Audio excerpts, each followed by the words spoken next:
Hi there. What am I doing? Hello. Alright, here's the deal. I haven't made a video in a very long time, and I have not made very many videos along these lines before, and so you're gonna have to bear with me on the awkwardness. And also, my roommate might be here, and so I feel really weird talking to myself in my room. So if I'm talking quietly, I'm very sorry, but I am not about to sit here and have him think I'm cuckoo nuts crazy. Oh, hold on, let me put some lip gloss on.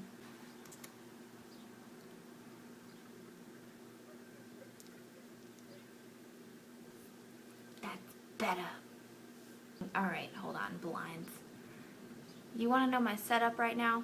I'm sitting in front of my window with the blinds pulled up a little bit. So it's like hanging on for dear life, and that's why I'm going like this. This video is going to be about some things I've been loving for a little while now. I'm not going to call it like monthly favorites or anything, because that's not even a thing for me right now, because I don't know what direction my channel is going. I just know I want to do something with it. And also, I think that these things have been my favorites for longer than a month. So, anyways, the first thing is not what it sounds like. So before you flip out, I just want to clear the air here and say that this product is not as gross as you think it is. Alright, so you've probably heard about this actually. It's not a new thing on in the YouTube world, like, you know, I've heard a few people talk about this before. But it is the Soothing Care Monostat Chafing Relief Powder Gel. Skin protectant, whatever. This is not for yeast infections. Let's just get that out of the way. I know the Monostat name makes you think of that, because that's what Monostat has always been for in the past, but this stuff is, it says that it relieves chafing from moisture, movement, and shaving, and it's for the inner thigh and bikini area. Where I use this is on my face. I use this as my face primer, and I got the idea from YouTube. I was like looking up face primers one time because I wanted to know what the best one was to get, and people were talking about this, and it's inexpensive and you get a lot of it, and apparently it works. So I've been using this for a while, and I can tell you it really does work. I have a very, very oily T-zone. I almost want to say that I have oily skin, but it's not oily in crazy amounts everywhere, so I think it might be combination to oily, but this really does a good job of keeping the oil at a minimum, mainly on my nose, because my nose is what gets the most oily, definitely. So I find that it just makes my makeup look better from the start, and it just keeps it looking nice all throughout the day. And it's a good deal for the money. It's only like $6 or $7 depending on where you get it.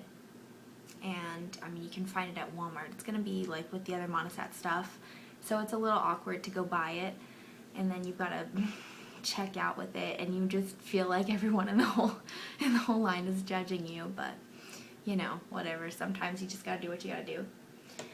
Another thing that I've really been loving is trying to decide what order to go in here.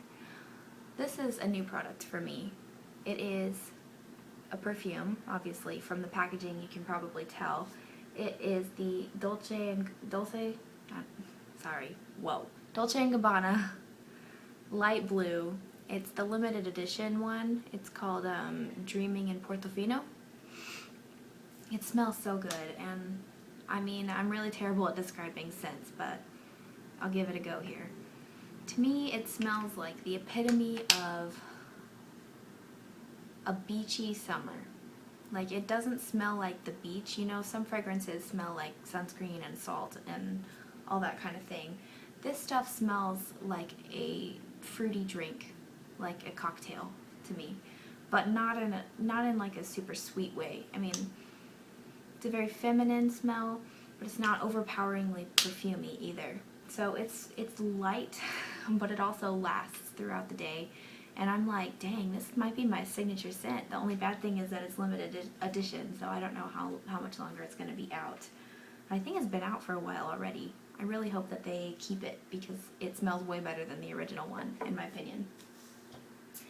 Another thing is something I know you must have heard about by now, and it's the Maybelline Color Tattoo. It's very nice. It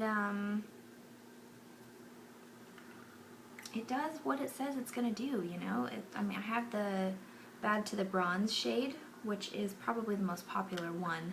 It's one of the more wearable ones, and it doesn't even look that dark when you put it on, so there's really nothing to be afraid of. The thing is with this, it stays on all day, and it doesn't crease at all. And I have a big problem with my eyeshadow creasing because I have oily eyelids, so I always have to be sure I wear a primer. But with this, I just put this on days when I'm not trying to do my makeup crazy. This is pretty much something I wear just about every day, just on its own, because it makes my look more complete without putting in that much more effort. It's very easy to work with, it's very blendable, and if you mess up, it's not crazy hard to get off or anything. You just like take your finger and wipe it off and you're fine, but it's not going to wipe off easily throughout the day. So it's a very good product. I kind of want to get some more, but I don't know if I really like the other shades. I might get the Toughest Taupe one, but I can't imagine getting any other ones. This also works great as a primer for eyeshadow, so if you just want to use like some like neutral shades over top of it, that would look really good. And it would keep it from creasing. That's what it does for me.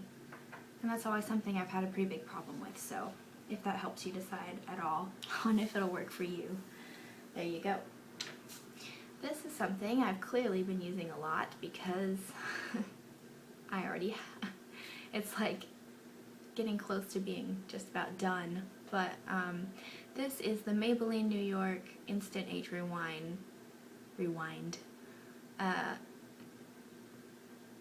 eraser for dark circles. I'm like showing you the French side. I'm sorry. There we go.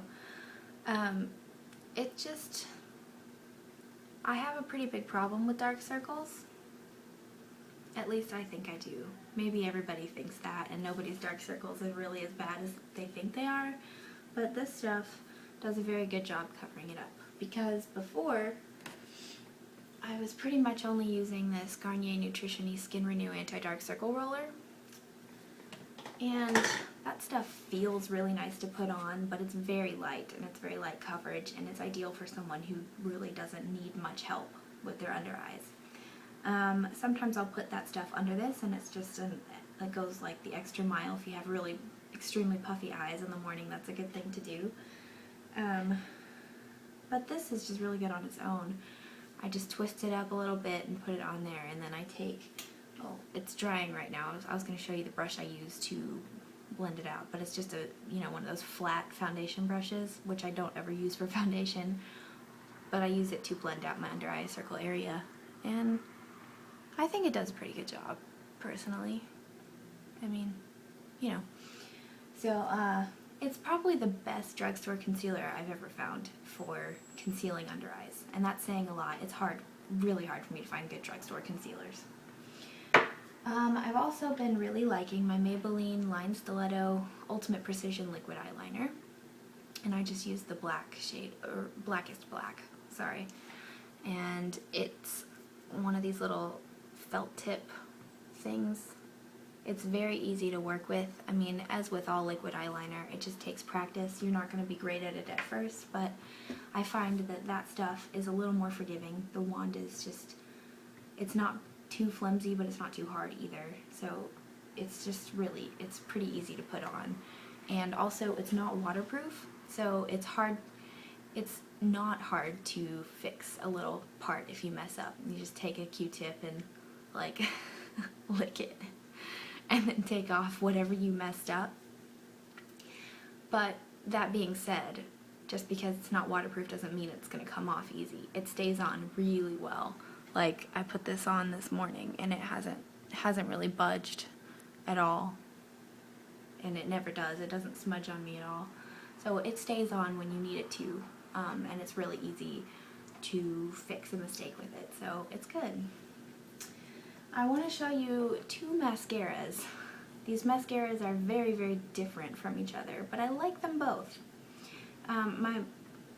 My favorite one is one I'm sure you've heard about because it's a new thing and everybody's talking about it and reviewing it and stuff, but it's this CoverGirl Clump Crusher mascara with, of course, the curved wand. So it's like a scoop. You like scoop your eyelashes. I don't know. That's what I used this morning. So I'm sorry, it's getting darker outside, so sitting in front of my window isn't working as well for me right now. But if you can see, hello. That's what I used this morning, is the CoverGirl Clump Crusher. And so I think it does a wonderful job. And the really good thing about this stuff is, oh, this is the waterproof formula, by the way. I always have to use waterproof because if I don't, I'll get like a black line right here from my eyelashes touching up there and smudging off onto my eyelids, and it's really annoying. So the only thing I can do to prevent that is use waterproof mascara. But what I really like about this is that even though it is waterproof, it's really easy to take off at the end of the day. It actually kind of sucks for being waterproof mascara because if you go in the water, it's coming right off. It's not going to stay on at all. But I never have a purpose for waterproof mascara other than to keep the smudging at bay, because I don't wear makeup when I go to the pool or, you know, some waterbed, some body of water. Whatever. I don't typically even wear makeup, so I don't have a use for waterproof mascara except for what I've said like 16 times in the past minute, the smudging thing. So I really like this because it keeps the smudging at bay, but it's also really easy to take off at the end of the day, and I don't have to like yank my eyelashes off to remove the mascara. So another good thing about this is that it's buildable. So if you want to have a really natural look, it's very easy to accomplish with this. You can just do a couple swipes of it on your eyelashes and it'll be very natural looking, but you can also build it up really easily. Since it is the clump crusher, it's not going to clump on you. You can do like 15 coats of this stuff and it's still gonna look good. I usually do probably about 3 or 4 coats of mascara. And there's no clumps on there. It's very good. I really like it. So that's my top favorite, and I decided I wanted to give this mascara another try in the waterproof formulation because I had this once before in the just regular formula, and it did the smudging thing on me, and I really liked that mascara, but I just couldn't wear it because of the smudging thing, because it just completely ruins the look, you know. You can't just go around with mascara on your eyelids. That's not cute. So I had to stop using that stuff, and I really liked it, so I bought the waterproof formula, and I like it, but not as much as the Clump Crusher. The wand for this is pretty big, and it's got really stiff bristles, and the mascara kind of clumps up on there. So it's not my favorite, but it is good, although it's got that thing going for it where it makes you hate waterproof mascara because at the end of the day, you cannot get that stuff off. Like, I hate having to put in effort to get my makeup off at the end of the day. What I like to do is just get my face washed and wash all of my face off. Even my eyes, it just like go like that, and then I just want to do that and be done with it. With that stuff, I have to use like 3 different things to get it off. So if you want waterproof mascara that's going to look good and stay on pretty much no matter what you put it through, that's good for you. I mean, that's a good mascara for you. So if that's your thing, then I would recommend it. But it hasn't been something I've been using on a daily basis just because it doesn't work for my lifestyle, I guess. The lifestyle of not wanting to have to do a bunch of stuff right before I go to bed to get all my makeup off my face. I didn't say bye. How terribly rude of me. Okay, bye.